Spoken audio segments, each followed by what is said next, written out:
Hello, my name is Rhonda Holtfields, and I have the honor and the privilege of serving as the director for the Ronald E. McNair Post-Baccalaureate Achievement Program, also known as McNair Scholars.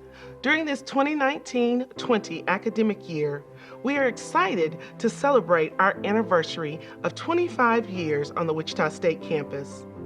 Although during this year, we have encountered many challenges, as most of America has, we are so proud to still celebrate our students, and we have great appreciation for the faculty members who have stayed the course to bring this year's scholarly activities to a close.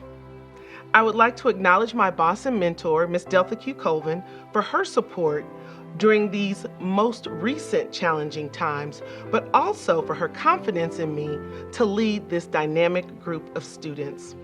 Miss Ashley Cervantes and Miss Nisha Green are the capable hands behind the scene, and a mere thank you is not enough for all that they do. They are the backbone of our program, and I am forever grateful.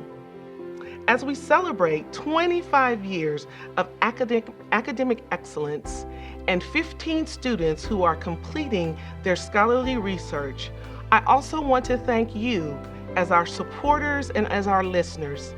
Thank you for being there for the students and for the program as we celebrate 25 years of academic excellence. Enjoy these dynamic presentations. Hello, my name is Autumn Miner, and my mentor is Dr. Rhonda K. Lewis. My project is on assessing substance abuse and misuse among college students and how to promote counseling. Substance use is a serious problem in the United States. For instance, there are over 25 million people who have reported using illicit drugs and 65 million people who have reported the recent knowledge of misuse of alcohol. In this case, substance use includes tobacco, alcohol, marijuana, and illicit drugs such as methamphetamines, heroin, crack cocaine, and opioids. Hawkins and Catalano's research on risk and protective factors in the 1990s highlighted contextual factors,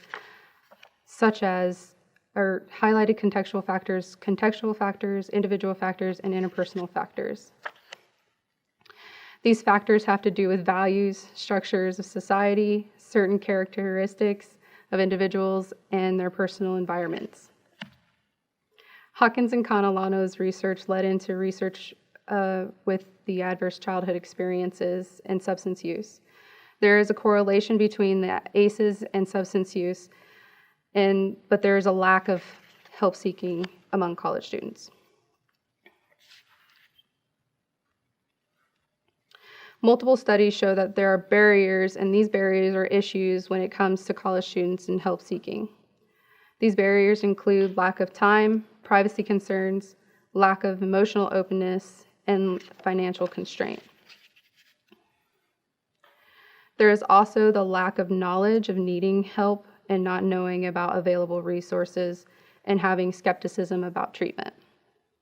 There was also a low risk in help seeking for those who have a stigma towards seeking help. The purpose of this research project is to examine the substance use among college students and their help-seeking behaviors.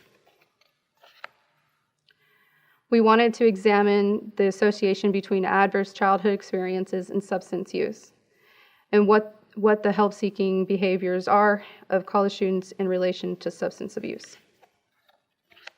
We also wanted to know how they would suggest changing or improving services. There were 115 participants out of 15,000, 73% female and 23% male. College students' age ranged from 18 to 50. The prevalence of substance use amongst college students can be seen here. I'd like to note that 32% of participants reported substance use, and tobacco was the most common reported. An independent t-test was conducted on the substance use rated between males and females. This determined that there was no significant difference between males and females for substances on tobacco, marijuana, and e-cigarettes. Alcohol, however, was approaching statistical significance. The Levene's test of equality of variance was conducted to test the difference between males and females on those who drank within the last 30 days. What is the help-seeking behaviors? I used a thematic analysis on the responses. Each response was broken down into categories. In each category, there were one or more groups that fell into those categories based on the response. An example of one of these responses under the category counseling and hotlines, quote, something that is available all times of the day. I struggle most at night where I can't get a hold of anyone, and that's when I feel most alone and vulnerable. This study found that the prevalence rate of substance use in college students was relatively low, that most students did not seek help. There was a difference between males and females in the use of alcohol that was approaching a statistical significance. Some limitations we had were sample size. We only had 115 participants, and we had to eliminate 16 participants at the beginning of the survey due to a glitch. We had a small number of male participants as well. We also did not have a sample size that was largely diverse, and my survey was not standard. In future research, we would like to examine different aspects of the college student, the area of study and academic performance. We would like to conduct a focus group for more indirect questions and possibly look more in depth into the ACEs for effective prevention and drug abuse treatment.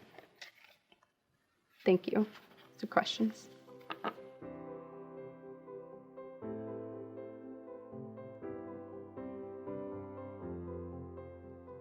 I would like to know if there was social desirability bias with those questions. I would like to know if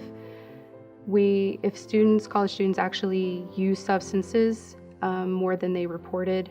And I felt that if they had the platform to answer those questions in a way that it was confidential, they'd be more willing to answer me.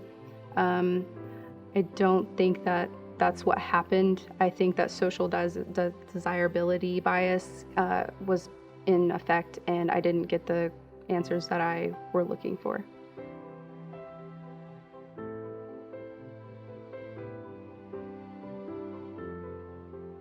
When I was speaking with my mentor, she had done a previous research project that had those two listed, and when she had a response survey after the survey, there was a lot of participants who decided that they didn't like the fact that they had no choice of never using in 0 occasions. So we thought that it would be beneficial just to put it in there for the sake of the participants. Thank you for watching my presentation. My name is Autumn Miner, and my project is assessing substance abuse and misuse among college students and how to promote counseling.